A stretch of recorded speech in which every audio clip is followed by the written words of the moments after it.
In an interactive session, the Shillong MP and the Khasi Authors Society explored the pros and cons of including the Khasi language in the 8th schedule of the Indian Constitution. The language has reportedly met the criteria for recognition more effectively than some already recognized by the central government. Its recent addition to Google Translate has further boosted its status. However, Dr. Ricky A.J. Syngkon sought clarifications on certain aspects which were addressed by language experts from NEHU and the Khasi Authors Society, strengthening the case for recognition.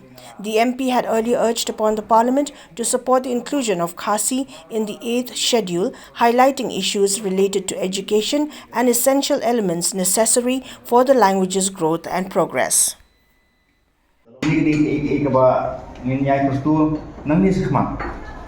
Pateng lah pateng. Hagajai bendri ujungi yang lagi ni betul ini.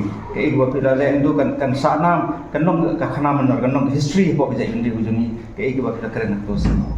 Jadi nang ni semat lekti ngai iba ni sutur wa pidang bun kei ga kalungkor apa khiaba apa pihaban kit.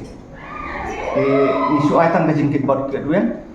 Ni ai kajing kerku bat kajing ngo kersan ifi haman lagi khap jang kajing kersan ifi.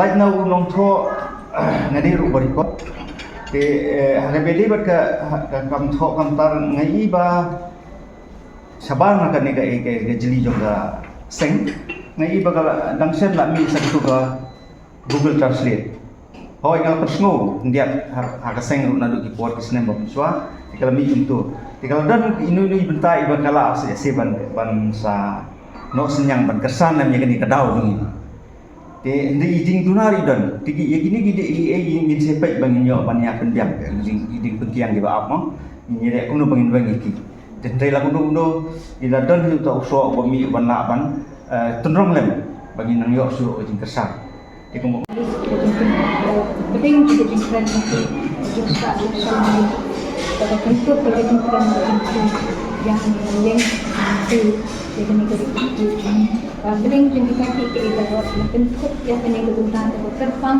jadi Jepang jadi Inggris yang judgement di Bali jadi Khasi Authors Society terbang atau di Beijing nang Beijing ambil jenis Beijing bentuk ya sin Khasi harga jenis terus warnanya isu yang Beijing matra Beijing Beijing ganggang bangkene pensa bang itu yang culture jenis terbang yang kemudian dalam bentuk konsen pakai jengkrang pakai jenganggur pakai itu semua maksudnya pakai itu kita dapat represent ada sebagai sebuah yang keren dalam kemudian dalam ikut pembuatan ni ada jengkit waktu bilang jengtuai ke berkembang dalam kajian pembau belai alam nado bersedang alam penelitian dan penelitian Shillong